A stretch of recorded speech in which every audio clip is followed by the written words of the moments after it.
When your mom said, "My dying wish is that you finish my memoir," do you think she meant go look into our family's Nazi past? I realized that there were places that my mom had not either wanted to go or been willing to go with in terms of our connection to the Nazi regime.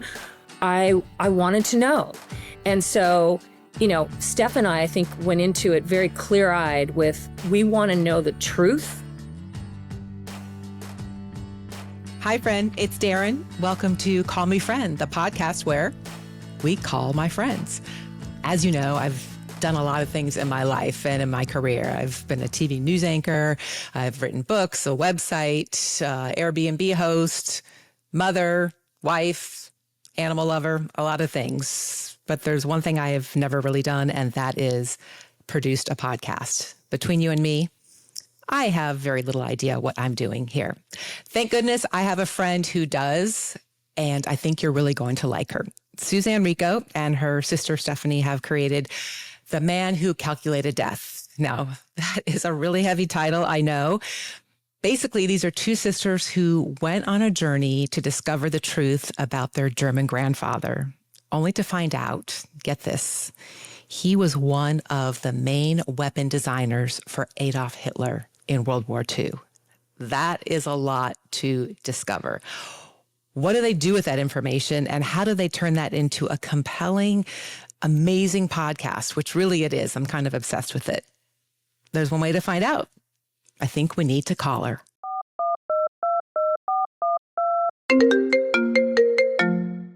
What's up, girl? Hey, friend. I'm so happy to be here. Thank you for picking up.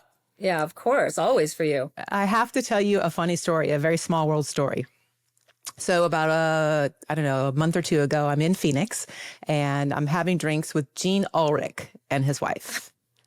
Okay. This is one of those local news, local geography. Totally. Everybody knows everybody's stories. 6 degrees of separation. Right. So Gene and I worked. He was my executive producer when I was in local news in Phoenix 10,000 years ago. And we're catching up on all these things. And he says, "Wait, how are you friends with Suzanne Rico?" And I said, "Well, I kind of not, but I am." We're like internet friends. We are. We're the good parts of social media. Yeah, that is true.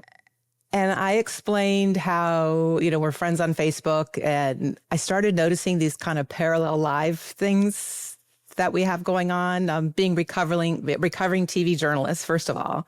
Yes, very much so. Travelers. Yep. And we have houses in remote places. Yep. I don't know how you ended up in Maine, but you seem to love it there in the summer. And then you rent out that house too? I do. So we have a few vacation properties. So I know this whole Airbnb vacation rental thing that you do intimately. I've been doing it since 2010. Well, I've had a lot to learn. And if you've been doing it since 2010, oh my goodness. I'm an expert. And have some stories. Yeah. But honestly, we should write a book just about that. Anyway. We should write a book. But so Gene from Chicago, when he left Phoenix and went to Chicago. I want to say he was me 11 p.m. producer, or at least he was when I left. And I absolutely loved and love him. Yeah. He's amazing. Yes. So good. And I was just back in Chicago at WLS. I saw that, and you were sitting at the anchor seat. You're playing anchor woman. Yes. And it was like, we are recovering news journalists, and there's a lot to recover from and a lot of PTSD. But then there's the places that really nurtured you and really taught you your skills. And WLS was one of those places. So for me, it was just like, oh, I'm home. Yay. That's what it felt like. Yeah. And do you get this question a lot? Do people ask you, do you miss it? Oh, all the time. Yeah. And what do you say? I say not really. The only time I miss it, and I guarantee you're going to agree with this, when something breaks, the LA fires. I was like, oh my God, I got to go. And then I was like, oh, I have nowhere to go. Like I live in LA and my house might burn, and I just have to sit tight and think about what, but something happens that is a big story, and your instinct is just, okay, I got to pack my bag and go. Yeah, absolutely. Breaking news. And also the part I miss is the team sport part of it. That, everyone sees the person in front of the camera, but they don't see the genes. Yeah. They don't see the writers. They don't see the editors and photographers. And I really like doing stuff like that with a team rather than kind of just doing stuff by myself. I guess we could do a whole thing just on, we have a whole conversation just about news and what it was and what it is and all that stuff. But the reason I really wanted to call you is of all the things that I've been seeing you talk about and do on social media, this podcast that you have done, I just have to have a moment and just say, this is so phenomenal. The Man Who Calculated Death, which is like, the title's like, wait, what is, that's uplifting. We'll get to that. But it just really, it is so good. It is one of the best podcasts I've ever listened to. And I'm a podcast queen I just listen all the time when I'm walking my dog, when I'm in the car. The storytelling and the themes and the production. I mean, you just have knocked it out of the park. You should be so proud. Thank you. It means a lot coming from someone like you who is in the business and you know story. This has been the passion project of my life. It has been something that has been so difficult and strange for me because I've been on the other side of the camera my whole entire life, interviewing other people about their stories. And all of a sudden I had to turn the lens on myself. And that's a really uncomfortable place I found, especially when you're talking about Nazis and the Third Reich and your family involvement in that. So it's deeply meaningful to me that it's resonating with people. You know, we won a Gracie Award, which again, that's the Women in Excellence. So I'm just like, yes. And also it was for best writing. So that's also very meaningful to me. We're nominated for an Ambie for best independent podcast. We didn't win, but anyway. Okay, I just have to stop for a second because I saw you doing a thing that's why you were in Chicago, because that's where the Ambies were. And you're like, this is what it's like to lose. And I'm a loser. And I just wanted to reach through that screen and go, slap you, girl. It's like, you are not a loser, and truly to be nominated and screw the awards. It is a phenomenal piece of work. And thank you. So to cut to it, Suzanne, this podcast, The Man Who Calculated Death, is about your grandfather. Yeah, it is. And I went into it not completely blind, because my mom had told us bits and pieces of the story when we were little, and we knew that he had created this invention, this weapon, and we knew that my grandmother had been killed mysteriously. But it never occurred to me to think he was making weapons in World War II in Germany. Was he a Nazi? Nobody wants to ask that question. So these are the things that I went deep on when my mom died, and her dying wish, her literal last request was that my sister and I would finish this memoir that she had written about her German childhood. And she didn't really touch on her father very much. And so that made me even more interested. As a journalist, I was like, wait, why is she staying away from this? And so then I started digging in, and that's what I've spent the last 6 years of my life doing, and uncovered mind blower after mind blower in my own family history. Crazy. And you did it with your sister, which I really love. Yeah. Should we call her? My God. Yeah. If you can get her, go. Do it. Let's call your sister Stephanie. Oh, she's great.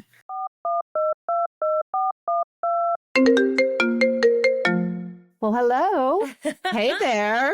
There she is. Daryn, I'd love you to meet my beautiful sister, Stephanie. Stephanie, I want you to meet my friend, Daryn. Hey, Stephanie. Hi, glad to be here. We tracked you down on the other side of the world. Where are you? Oh, I'm in the middle of the Atlantic Ocean on one of my favorite places in the world, Pico Island. It's a giant volcano.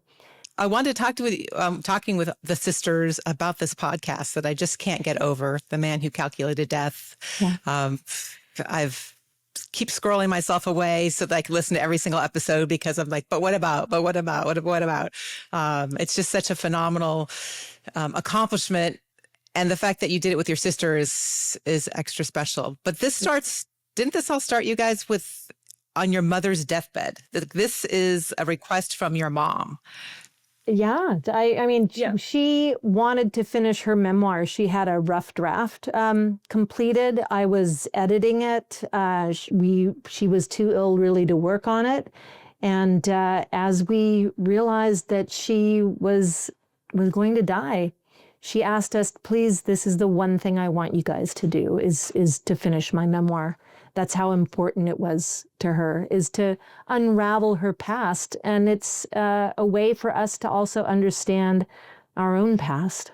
So it's been amazing. I just want to throw in here, because it surprised me, and I think Stephanie too, is that when my mom got sick, my journalistic instincts kicked in, and I just started recording everything that I could with her. I would roll my voice memos on my phone. I would take videos, and I would just let my phone sit there. And then, fast forward 5 or maybe even 6 years after her death, when I was going through them, I realized that I had that exact moment on tape of her asking us to complete this project for her. And, you hear it in the podcast, and I think it's such a pivotal moment, because it basically shot us out of a cannon onto this odyssey back into our own ancestry. Did you know it was going to be a podcast? When she said, finish my memoir, did you think it was going to be a book? Well, it is a book. Mm-hmm. So, and it is, there's going to be a companion book that is in my mom's voice to the podcast. Stephanie has preserved the memoir as she wrote it, as close as she could. And then I have the version that I think is more understandable to a larger audience. I thought at the time, Daryn, I wanted to write like one of those 20,000 word essays for the Atlantic or the New Yorker, like one of these really deep dive essays, personal history essays. And that's what I was doing when I got out all these voice memos and started listening to them. And then I was like, whoa, I got a podcast. Like, I'm basically done. Now I just have to put it together. That's all. Just put it together. Right. And then fast forward 5 years and it's finally done. I mean, that is one of the things, really, honestly, that makes it stand out so much, is the level of production.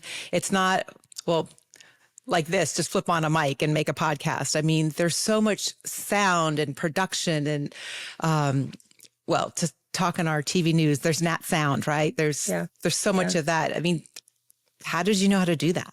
From really a podcast? I'm glad that you recognize that, because I feel like it really does take you, like it's almost like a time travel kind of thing. Like it really does take you into that time. And honestly, I had no idea what I was doing, Daryn. I mean, you and I have done news professionally for our entire careers, but this is a whole different animal. And at one point in the production, I had to stop everything down, and I literally had to go to YouTube and teach myself to edit, because what was coming out of my head was not translating into what this editor and producers were doing. And so I was like, I just have to do the rough cuts myself. And it was really hard and really frustrating, and I wanted to quit a million times, and Stephanie talked me off the ledge every time. When your mom said, my dying wish is that you finish my memoir, do you think she meant go look into our family's Nazi past? Is that what she meant? That's a great question. I've never been asked that question. I want to hear what Stephanie has to say. I don't think so at all. She wanted to be able to portray what it was like to be a child in the middle of wartime. So that was her main goal. And that's why I have preserved the memoir as she wrote it. But what happened is that she also then began to ask questions about her own father. And so we continued to follow that up and to simply take the story where it was leading. And that's what's so fascinating about it, is that it led us to places that we knew about but hadn't really explored. And I can 100% say that what has been come out of the podcast, my mom would just be so excited by and so amazed. And she would love what it has become, because it's been an organic sort of outgrowth of herself through her 2 daughters into this bigger story, which is now so important. It's lovely. Daryn, I couldn't stand not knowing. Anybody that knows me knows that I sit down and I ask a million questions. Like I just want to know. It doesn't matter. So when I started reading through the memoir, and I realized that there were places that my mom had not either wanted to go or been willing to go with in terms of our connection to the Nazi regime.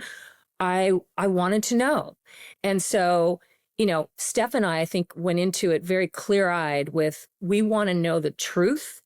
We don't want to condemn our grandfather. We don't want to redeem him. We just want to know the truth. And as we picked up all these little pieces along the way, we took a good close look and then tried to weave it into this full story about this man who died in 1969, who I never met. That's a tricky thing to get into the mind of a dead man. And the holy moly truth that you found out about your grandfather is? Well, the holy moly truth is not as whoa, mind-blowing for me. What I found is that, and this is why it's relevant today, is that it was a slippery slope for him. He was an absolute anti-Nazi at the beginning. And we have that in writing between him and my aunts. We have that in his own writing. He thought Adolf Hitler was an idiot, but he was an aeronautical engineer as the Third Reich was coming to power, and they wanted him to build warplanes, and he had 5 kids, and he was a, sole support for the family. And so he slowly got pulled into the morass of the Third Reich. And by the end of it, he was so tightly intertwined into it that there was no way he could get out, right? So this is what happens when you see it I see it from 2025, and I can look back and see that, but I'm sure he didn't see it at the time. He was just like, they're the ones paying my paycheck. I'm going to do what is good for me and my family, right? So that is what, I don't think that my grandfather was an ideological Nazi in his heart, but he did join the Nazi Party in 1937 because he wanted this job as an esteemed professor at an esteemed university. And they said, if you want the job, you got to join the party. So we joined. And ultimately played a huge part in the weapons of World War II. The V1 vengeance weapon. We had known about our grandfather. Yes, he had invented the V1. Yes, he was an aeronautical engineer. I remember it so clearly as we were walking into the Mittelbau-Dora concentration camp where these weapons were being assembled. We realized, our grandfather was much more intertwined than we had ever realized or anybody in our family had ever discussed. And so that was a very critical moment, I think, for both of us in realizing what was his role and how do we then grapple with his role and then our own, what we want to do with our involvement here. Yeah. And then there's that other mystery that you go after of what happened to your grandmother and what was the cause of her death. That is the central core legend in our family, right, Steph? I mean, it's always been the legend. I think I knew this legend more than I knew anything about my brilliant grandfather designing the world's first cruise missile or the BF-109 warplane or anything that he did. It was always the Allies were out to get Robert Lusser. It was vengeance for his vengeance weapon. And that was a truth, right? So when I started looking into it, you're going 80 years back in the past. It's really difficult to get to the truth. But eventually, after a year, and no spoiler alert here, so I'm not going to tell you what happened. You'll have to listen. You'll have to listen to episodes 8 and 9. I found the truth. And it was, the way it unfolded was just mind-boggling. I feel so lucky. I'd love to take all of the credit for being an amazing investigative journalist. You did a really good job. I'm going to sign up for that. Sometimes I just think it was a lot of hard work, but then the way it unfolded was just a little bit of dumb luck. One of the things I loved about listening, and especially you two sisters working together, is that you bring different strengths to what it is. Like, sure. Suzanne, you're the journalist, but then you can hear very clearly, Stephanie, you're in there. It sounds like you're fluent in German. And I don't think either one of you could have done it without the other one. We could completely support each other. And on top of it all, we got to spend all this time together doing something that both of us were completely and utterly fascinated by. Suzanne could say, well, what about this part? Where is this in the memoir? And I would say, oh, it's right here. And, where could we go in Germany? Oh, we'll go here. My German is very, very good. And so I could simply facilitate all of that. And we have it all on these voice memos, which are still, they're just so fun to listen to, and to have that cloth with which to weave together this story. Everyone, Daryn, needs a wingman, and a wingwoman. A wingwoman. I have my wingwoman, and I've always had my wingwoman. But there's Stephanie and I would say that our friendship that extends beyond sisterhood really cemented in a different way when our mother died. Right? It was the hardest thing I think either of us have ever gone through. It was very, very long and painful and horrific, and, all the things that a long, drawn-out cancer death are. And we cemented this bond that I think my mom would love. And so when I decided that I was going to go to Germany, she was the first one that I thought of. I was like, will you come? Will you come? And she was like, of course I will come. And why not? From then on, it was like we were together doing this. There was never a point where I felt like, oh, I'm on my own. I always had her. And I will always be so grateful for that, because it was the most, producing this podcast has been tremendously difficult. So I was glad to have her every step of the way. Aww. Well, the other wing women that are in there that keep kind of floating in and out and are woven into the podcast are your mother's sisters, your aunts, who, whereas your mom died relatively young, they were still alive while you were putting this together. And their sisterhood and their attachment to your mother, I think, is another just really intricate and just such an attractive and enjoyable part of this podcast as well. Did it bring you closer to them as well? Your tantas? Everybody loves the tantas. Yeah. It does not matter if it's somebody from Germany writing to me, a man, a woman, old, young, everyone's like, oh my God, the tantas. They're so amazing. And they are so amazing. But, your question makes me think, Daryn, about how they needed each other back then. Yeah. Like, I don't know what would have happened to them. Like, physically, they would have survived, hopefully, without each other. But they bonded so tightly through adversity and through having to survive. My mom was 7 years old when her mother was killed in this mysterious, violent way. They survived living in a city on fire as it's terror bombed and the city burns around them. They survived their father, who was this sort of maybe mildly autistic, like brilliant guy who was just like, how am I going to get food now? What am I going to do? Let's move to an orphanage, and then let's move to an abandoned airplane hangar. And, he was just running as fast as he could. And they, throughout their whole lives, as Stephanie and I were growing up, we saw that bond that they had. And I really do think that it's, like the four legs of a chair. There were actually four sisters, but one of them had passed on before the podcast. But, like the four legs of a chair, they were all strong as long as they were together. But if you took one of them away, you would now be all wobbly. Well, I don't know if you guys saw this, but one of the things I saw as I was listening was these things that passed down from generation to generation. So you had the sisters of your mom's generation and her sisters, and then you are sisters, and then that strength. And then on top of that, that previous generation, you have storytellers.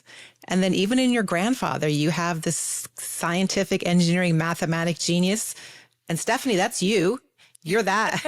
Coming. You down. got that gene. Yeah. And Suzanne, you got the storytelling gene. And it's just the good stuff filters through. Well, and another thing that we really, our aunts were always in our life. We had a very tightly knit extended family. And so being able to do this with them felt very natural and very easy. But another thing that just came pouring through as we realized, more and more of what they had gone through was that not only did they support each other and help each other and bonded, but they really taught us something about optimism and about resilience and how to keep moving forward despite some really traumatic things that they all had to go through together. And I think that's made, that's informed, my relationship with my sister and our family's relationship. It's been really lovely. And we got that directly from our tantes.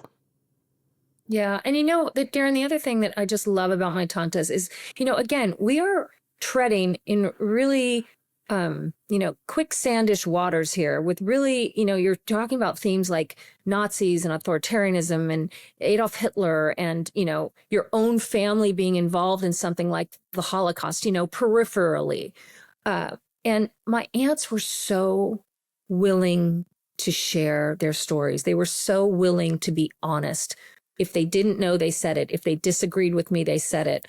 They disagreed on whether their father had regret for what he did. We got all different stories from different people. But I think what comes through and what resonates with so many people is their really blunt honesty in answering all my gazillions of questions.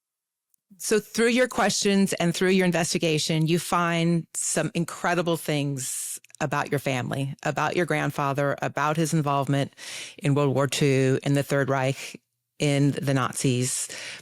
Did what you find change you? And did it change each sister differently? It made me actually quite cautious about, just being quick to accept what people say the truth is. That experience in Mittelbau-Dora was for me quite a shock because, I was looking at from the scientific viewpoint, from his inventing viewpoint, but then really had to come to grips with his involvement in that killing machine of the Third Reich. And so it makes me really want to look carefully at what's happening nowadays and saying we have to be super grateful for what we have. I think about it a lot in terms of the way in which my grandfather just got kind of absorbed into what was going on and how you slowly can fall into a very authoritarian regime, and that our system that we have is actually in many ways a fragile one. And I want people to realize that it takes a lot of people working together and being willing to work together to keep something like this going. And it can too easily be lost. Yeah. Suzanne, how did it change you? So I think that I would have told you, Daryn, if you had asked me before I started all of this and you had asked me about like generational guilt, I would have been like, there's no generational guilt. Like, I have no responsibility or guilt for something that happened before I was even born. And my viewpoint on that has changed quite a bit. And I feel like it's become weirdly sort of one of my purposes in life to, I can't redeem my grandfather, but maybe, his redemption can be somewhat found in me and in Stephanie and the way that we live our lives and the way that we try to, have morals and ethics that we want to model for our children and be kindness and all of that stuff. So for me, I feel like every day it's sort of sitting on my shoulder, not as a weight, but as a reminder that I do have a connection to a horrific past, and that part of the generational guilt that sort of dogs you as you move forward in your life can only be turned into a positive if you use it that way, right? So in episode 5, which you heard, when I sit down and talk to a Holocaust survivor who was forced at the age of 14 to assemble my grandfather's bombs in this underground concentration camp, I sat down with him, and at some point I just apologized. It was sort of just spontaneous. I was just like, I am so sorry. And he says, I've never heard a person say that to me before. That's meaningful to him. And it's meaningful to me. It doesn't change what happened, but I can make a little tiny bit of light, shed a little bit of tiny bit of light on that really dark time. And I feel like every day I want to remember that and sort of play that forward. It really is one of the most beautiful moments of the entire podcast, of the entire series, where you have the granddaughter of Robert Lesser, the man who designed the bomb, and this, he was like 90 something. Oscar was 90 something. 94 now. 94. And you're meeting together all these years later.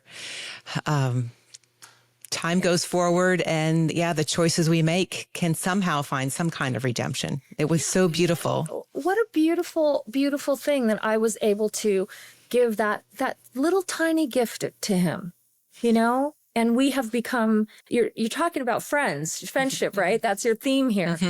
We have developed this really beautiful, deep, meaningful friendship. And I look to him as one of my guides in life now. Incredible. Well, one of the incredible things also that I just loved about this is that your sister's doing this. And I don't know if I had a chance to tell you, but my sister is the executive producer of this podcast as well. So I would like some sister advice, but I'm wondering first if we can call her so we can hear it together. Get her on. Okay, let's call Callan.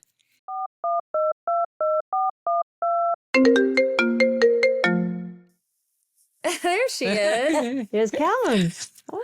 Hi, my sister.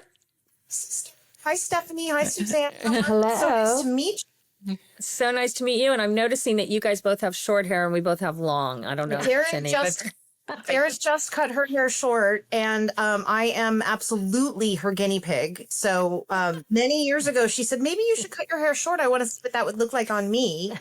And she only just recently. I didn't say that. Yes, you did. And she only just recently had the guts to do it herself. And I think it looks adorable. It's great. The both of you guys, it's beautiful. I love it.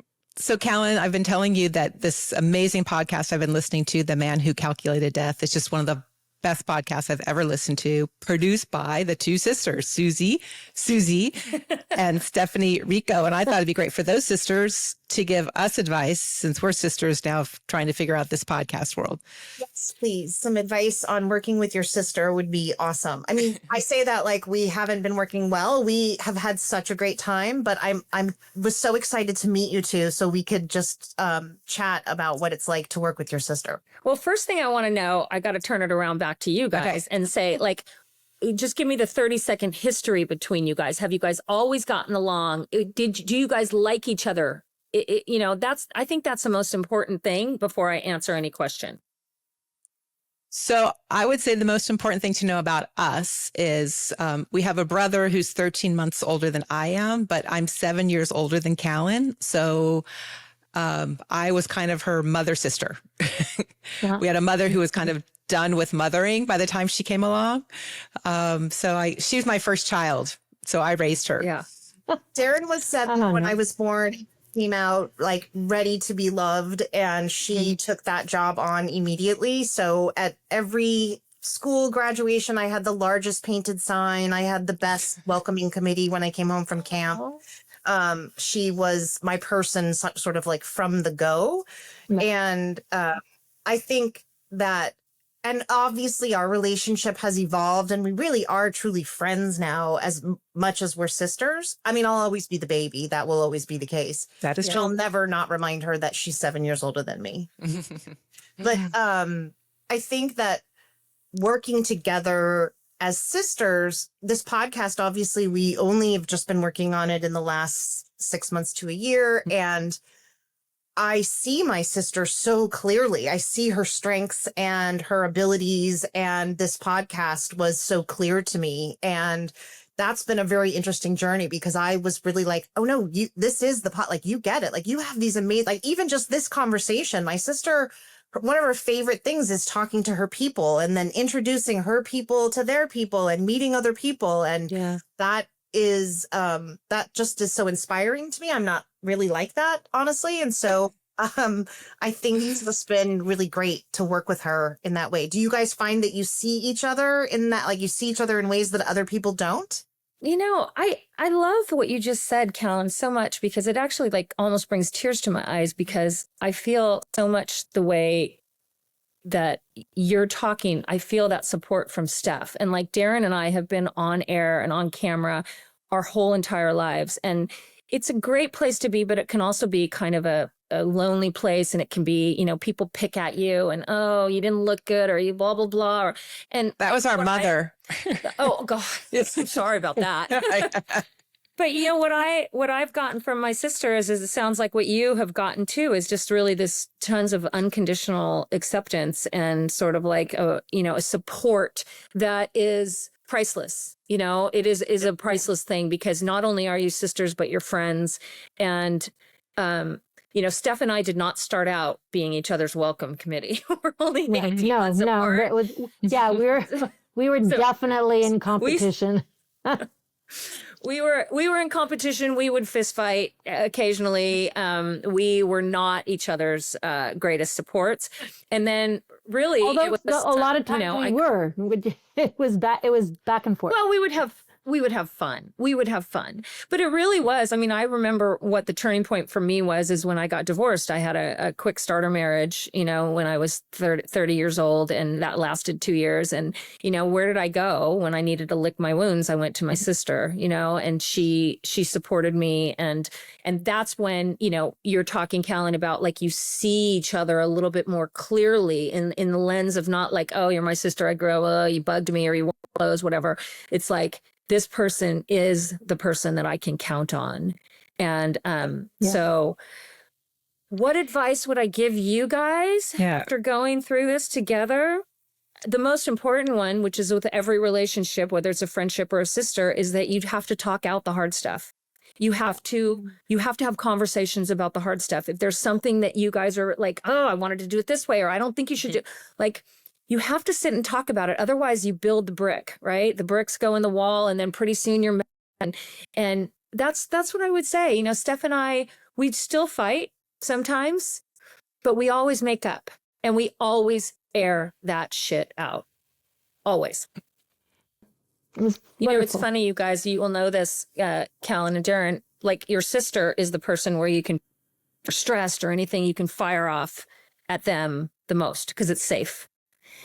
And so, like, I feel like we've really sort of understood that we have to be gentle and kind and try not to take advantage of that unconditional support, Mm-hmm.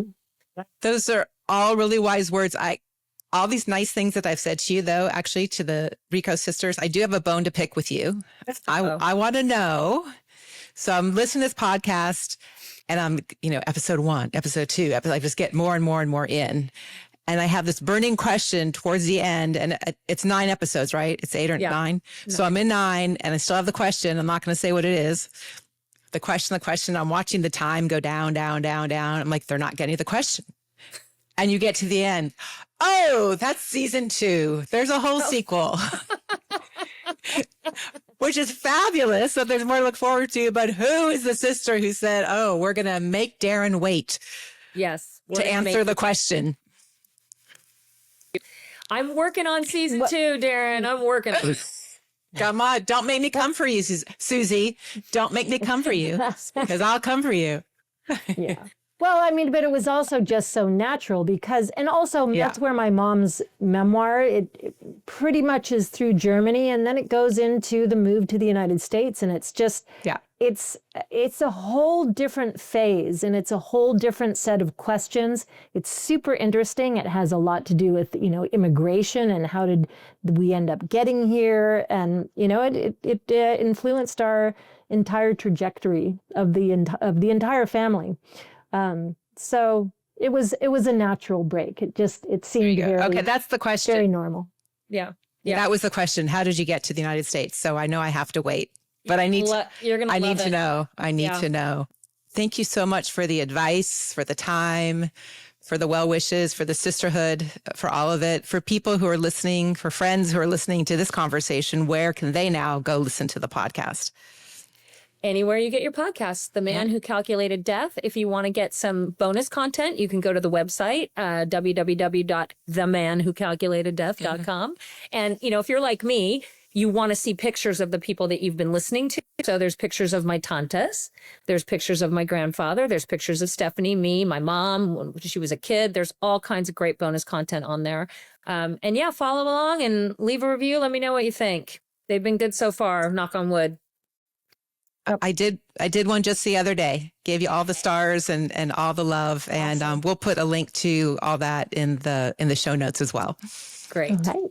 Thank you, Rico sisters. Appreciate you so much. All right. Thank you. Thanks for letting us call. Thank you. Okay. Callie, great to meet you. So, ladies, bye. Wow, that was so great. I loved getting to talk to Suzanne and to her sister Stephanie and the advice that they had as sisters for me and my sister. But you know what? The idea of this podcast isn't just that I'm calling my friends. No, I want to be able to call your friends as well. I would love to hear from you. Like, who do I need to talk to? Who's your friend? Who's amazing? Who's part of a great story? Who has really affected your life? Who had some really good advice for you? Let me know. You can find me on Facebook and Instagram. Also, I have a phone number. You can just call me and leave a message. It's 912-766-0446. We'll also have that number down in the show notes. And I just can't wait to hear from you and hear about your friends. Connect your friends and your people with this people. I'd really appreciate it. Call me, friend. Can't wait to chat. You've been listening to Call Me Friend. This episode has been powered by Miss Lou's Cabin, an Airbnb property on a remote section of the Georgia coast. The podcast executive producers of this show are Daryn Kagan and me, Daryn Kagan. The show is produced by Produce Your Podcast and Journeyist Inc. Production help by Abe Fallick, Tammy Gagno, and Rob Paw. Before you go, Call Me Friend is more than a podcast, it's a community. So head over to callmefriendpodcast.com to join the conversation. Or you can call or send a text to 912-766-0446, and you can leave Daryn a message there, or maybe even share a story of your own. Because when life gets real, you don't have to go it alone. Call a friend. Call this friend.